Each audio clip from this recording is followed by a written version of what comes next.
Welcome to the second part of the lesson, Albert Einstein at School by Pringle. Let's continue. Page number 28. Certainly he had lost his high spirits when Yuri saw him next.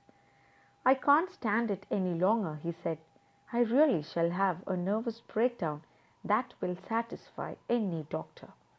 Keep it up then, said Yuri. I have found a doctor for you. You have? Albert's face lit up. Oh, good. When can I see him? I have an appointment for you for tomorrow evening, Yuri said. Here is the address. He handed Albert a piece of paper. Dr. Ernst Weil. Is he a specialist in nervous troubles? Asked Albert. Not exactly, Yuri admitted. As a matter of fact, he only qualified as a doctor last week. You may even be his first patient. You knew him as a student then? I've known Ernst for years. Yuri hesitated for a few moments. He is not a fool. He won't Albert. What do you mean? Don't try to pull the wool over his eyes. Don't try to deceive him. That's all. Be frank with him, but don't pretend you've got what you haven't. Not that you would deceive anyone, Yuri added. You are the world's worst liar. Albert was right, and when Yuri saw him the next time, he actually seemed troubled. By this time, Albert had given up and he actually was expecting a real nervous breakdown. If it continued like this would have surely made the doctor's work easier, and Yuri here conveyed to him that he has found just the doctor for him and he has an appointment the next evening while giving him the address.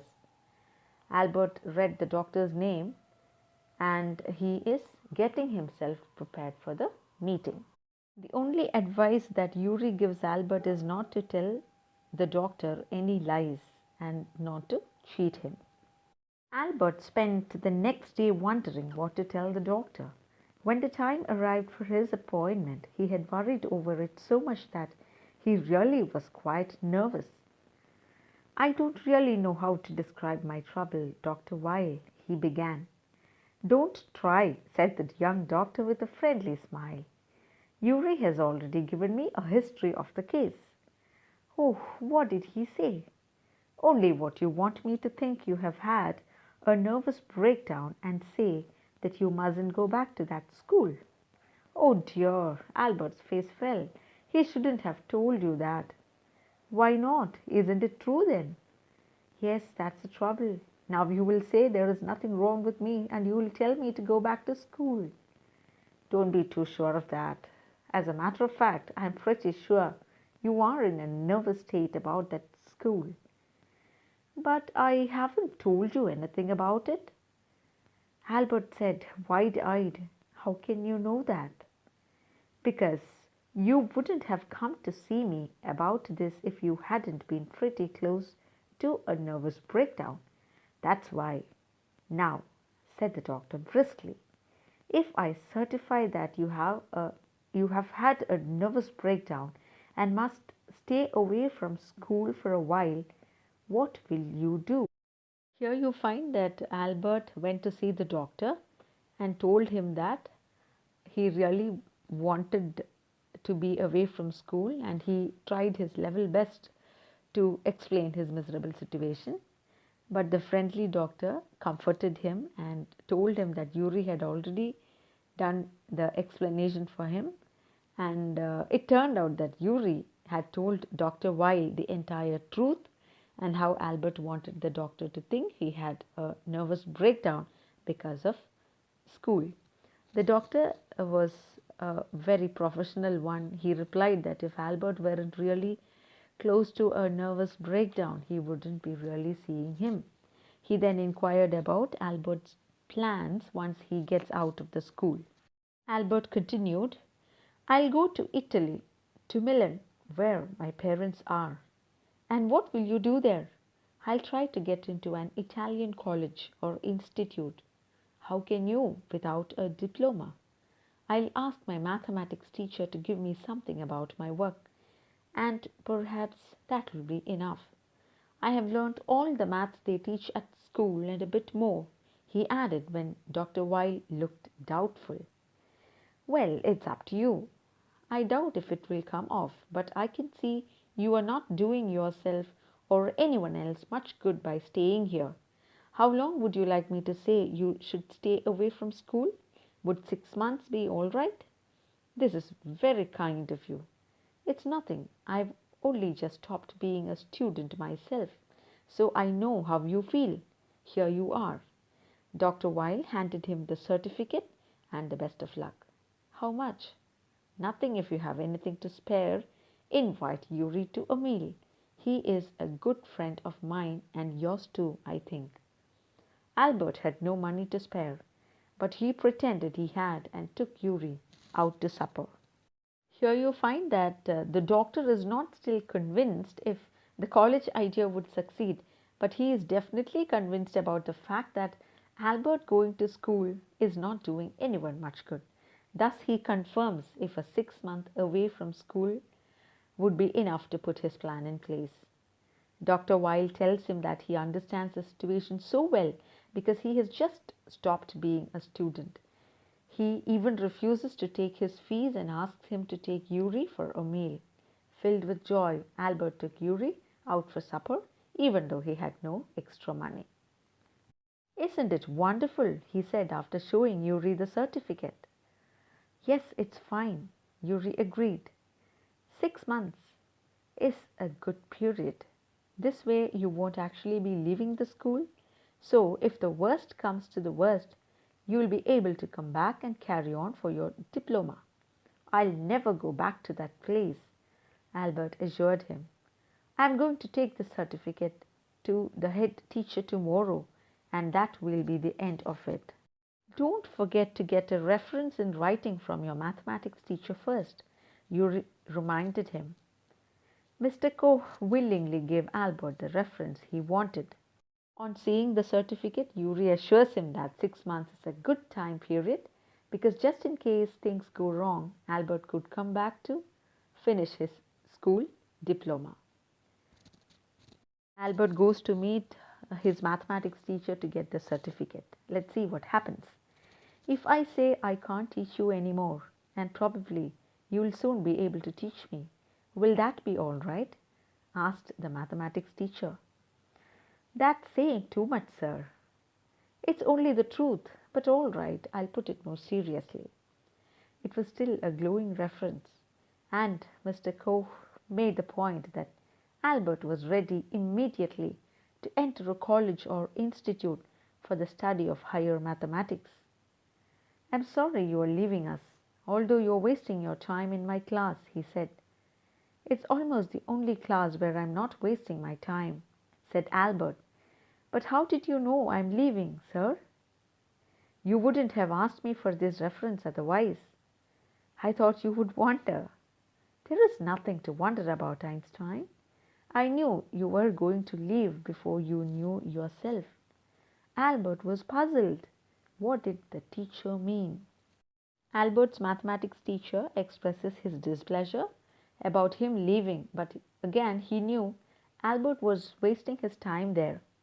He instantly corrected him, saying that Mr. Koch's class was the only class where he was not wasting his time.